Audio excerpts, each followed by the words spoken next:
गुरु प्यारी सात संगत जी, आप सभी को राधा स्वामी जी। सात संगत जी, आज के समय में अगर आप सत्संग नहीं भी जाते हैं तो आज का समय ना बहुत ज़्यादा बदल चुका है। आप कई मतलब कि ऐसा एक इंसान के साथ सिचुएशन हो सकता है कि जिस वजह से वह सत्संग ना जा पा रहा हो, चाहे वो बिज़ी लाइफ के चलते हो या फिर कोई बीमारी या फिर कोई उसके पास साधन ही ना हो या सत्संग घर दूर हो।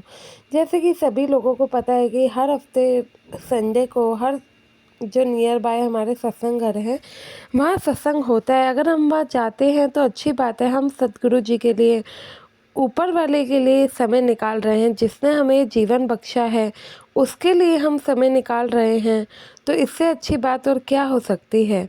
लेकिन कई स्थिति में, जैसे कि मैंने कहा कि आप नहीं भी जा पाते हो तो कोई बात नहीं, हम उस स्थिति में अगर बाबा जी का सत्संग फ़ोन पर ही मन लगा के सुने या फिर उन सब के अलावा भजन सिमरन को समय दे, तो वहाँ से भी तो हम उसी चीज़ का फल प्राप्त कर सकते हैं।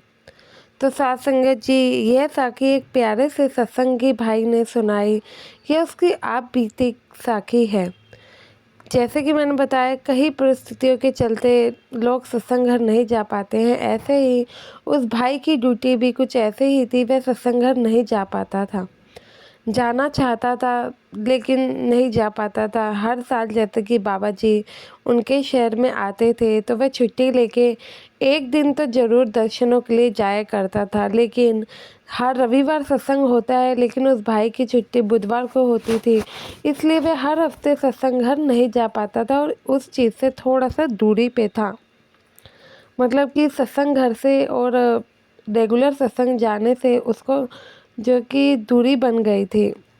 तो सात संगत जी, वह बताता है कि एक बार की बात है, वह ड्राइवर की नौकरी किया करता था। तो वह बताता है कि एक बार की बात है, मैं गाड़ी लेके छतरपुर के पास से निकल रहा था। मेरी गाड़ी में मेरे मालिक साहब भी बैठे थे। छतरपुर के यहाँ से जब निकल ही रहा था, उससे आगे आया, 2-3 स्टैंड ही आगे आया होऊंगा। वहाँ पे मतलब कि क्या होता है, उनके जो मालिक थे वो गाड़ी रुकवाते हैं। मतलब कि एक ऐसी जगह थी मॉल टाइप की, तो उनके जो कि मालिक थे वहाँ पे उन्होंने कहा कि गाड़ी रोको, मैं मॉल में थोड़ा शॉपिंग वगैरह करके आता हूँ। अब जो वह सत्संगी भाई था उसने वहाँ पे गाड़ी रोक दी। जो कि उसके मालिक साहब थे वो वहाँ पर मतलब शॉपिंग के लिए चले गए। इतने में जो कि सत्संगी भाई था वो तो बस गाड़ी में बैठ के इंतज़ार ही कर रहा था। इंतज़ार करते करते उसकी नज़र क्या जाती है कि वहाँ पे एक कार खड़ी थी जो कि बाबा जी की ही थी। उसकी नज़र बाबा जी की गाड़ी पर जाती है तो वह अपने आप को रोक नहीं पाता है और अंदाज़ा लगा लेता है कि बाबा जी इस जगह पे आए हुए हैं। अब उसके मन में ये था कि मैं गाड़ी छोड़कर बाबा जी के दर्शनों के लिए जाऊं, क्योंकि जहाँ मतलब कि उसकी गाड़ी पर नज़र गई थी वहाँ पे बाबा जी का ड्राइवर बैठा हुआ था। तब उस सत्संगी भाई के मन में ये था कि मैं जाऊं, इनसे पूछूं कि बाबा जी कहाँ हैं और उनके दर्शन कर लूं, क्योंकि पॉसिबल हो ही नहीं पाता है कि मैं बाबा जी के दर्शन करूं। इतने में वह ये सोच विचार कर ही रहा होता है, उसका मालिक सामान खरीद के वापस आ जाता है। अब मालिक थोड़ा सख्त टाइप का था। सत्संगी भाई अगर उससे कुछ कहता तो मालिक जाने ना देता। पर सत्संगी भाई के मन में काफ़ी आरज़ू भी थी कि वह बाबा जी के दर्शन करे। अब उसके दिमाग में एक आइडिया आता है, वह बोलता है कि मालिक साहब, यहाँ पे मेरा एक मतलब कि जानकार आया हुआ है, मैंने उसे देखा है।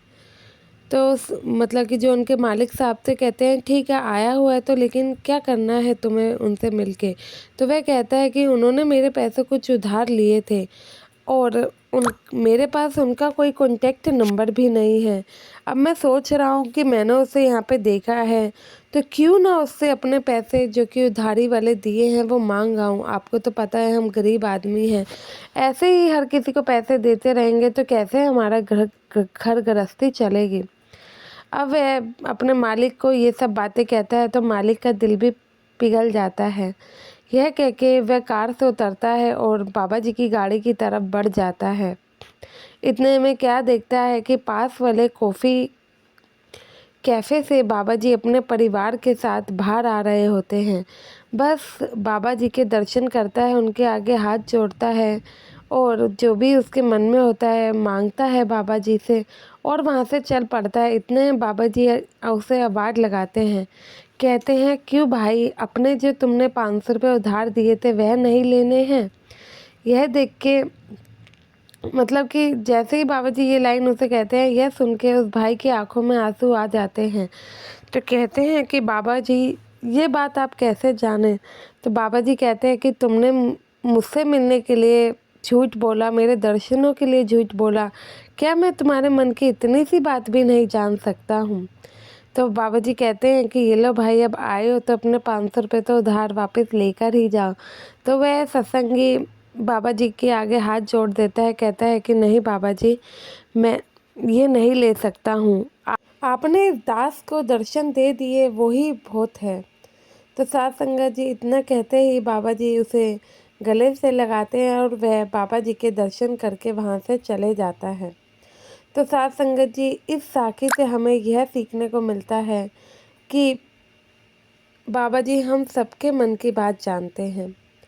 ऐसा नहीं है, बाबा जी हमारे हमेशा ही अंग संग रहते हैं, तो बुरे कर्म हम करते हैं तो भी बाबा जी हमें देखते हैं। तो आशा करती हूँ कि ऐसा कोई भी काम ना करें जिससे कि हमारे सद्गुरु का सर नीचे हो या फिर मतलब कि उनको कष्ट पहुँचे।